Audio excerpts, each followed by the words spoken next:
Hi, my name is Joanna Klicka, and today I'm going to be going through HW1 Part D.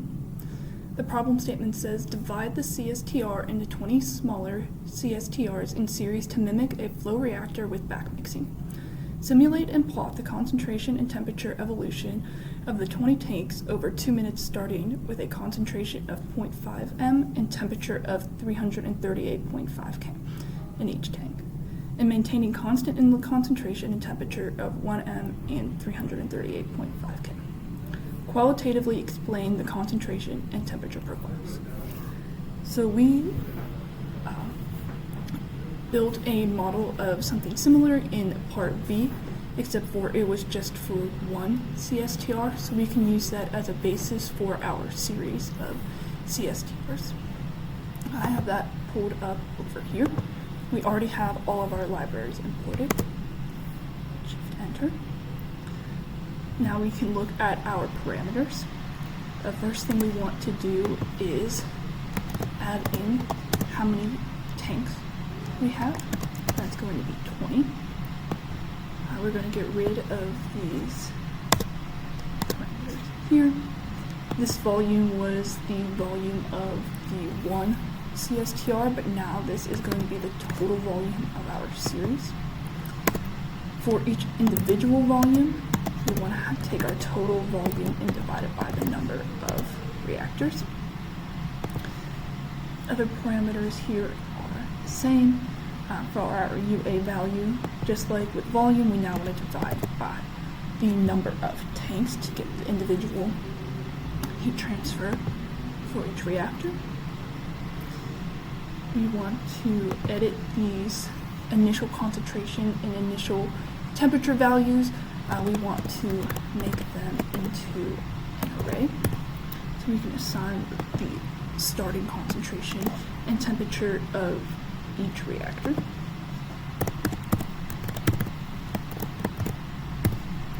And this value, instead of 350, is going to be 338.5. Our cooling is going to stay constant at 300. And this time we want to have our initial vector. And this is going to combine all of our initial concentrations and initial temperatures. Now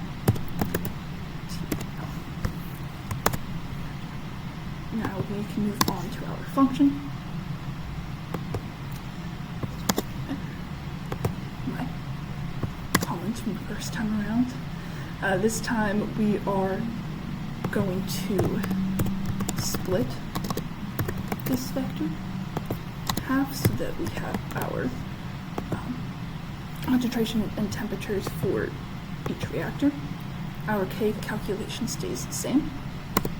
Now we want to see the change in concentration over time. We did something similar in Part C where we derived our ODEs. So we can go and take these equations and put them here. Now the difference before was that we said there was no reaction going on, but this time there is. So the only difference here is we need to add in our rate of reaction. So that is K, and this is for reactor 0 multiplied the concentration of reactor 0. And we just have to rename some of these. We want to do the same thing here, where we're going to have our K. This time it's for that reactor 1. The rest of the reactors, the concentration of reactor 1 and the rest of the reactors. We want to build equations like this for our change in temperature as well. So this is T of reactor 1. And now we can take from this equation that we derived here. Now it is changing with each tanks. It's going to be Ti. T is here is for reactor 0. K and concentration, yeah, the same thing. Here we got temperature. Again. Now that we have this, we want our change in temperatures of reactor 1 through N. And this just requires some small changes to our equation here. This time we want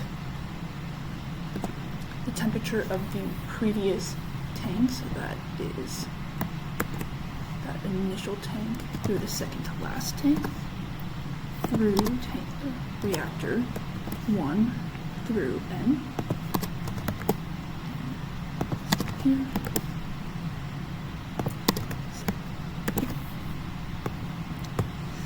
And we're going to return these values, but we want them all together. So we are going to do some row concatenation. So not TC1 N T T N. And to remember in homework part C, we need to go up here and define our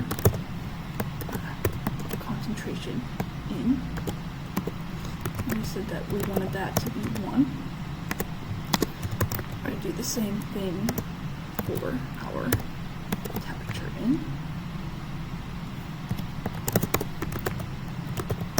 That's going to be 338.5. See, perfect. Our problem statement, we said we wanted to evaluate over 2 minutes. Our initial guesses, instead of a list, we just have our fact. 0. Perfect. Now we are going to do t-plot is equal to length space 0 to tn 1. Now we have c-plot and t-plot. We are going to do dot split again to separate our answers into concentration, temperature, and we have to tell it which axis to do the split at, and we want it at 0. Like in part C, we're going to make a loop, so for I in range N.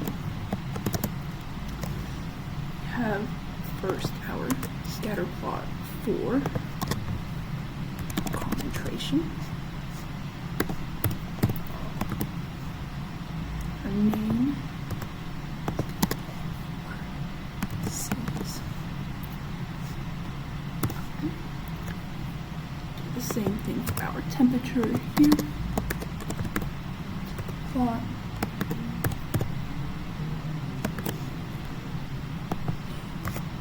Fix this name. Hopefully, it's about the comments before. Okay. Oops. Those should be square brackets.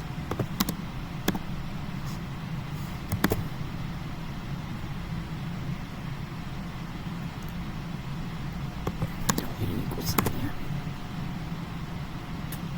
There we go. Now we have our concentration and temperature profiles. So here on the left is our concentration profile. We can see here that this blue line is our tank 0. We can see the concentration increase from 0.5 to 0.1. And as this flow, this wave of concentration goes through each tank, we can see that less and less of an increase in concentration. This is because as the reactant goes through each reactor, more and more is being consumed. So by the time that you get to our 20th reactor, there's just not as much there to cause a spike in concentration. Now here on the temperature side, we can see that as the wave goes through the reactors on this side, it goes down and back up and down and back up in increasingly large waves. This is because the decrease is caused by cooling, so the longer it takes for this fluid to get to a reactor, the more time that there is for cooling, so it goes to a lower and lower temperature. But on the other hand, as the reaction occurs, since it's an exothermic reaction, more and more heat is being generated, so when this fluid does get there, while there is a lower concentration of reactant, the reaction has already taken place, causing an increase in heat, which is why we see this spike in temperature as that hits each reactor down the line, even all the way down to the last one.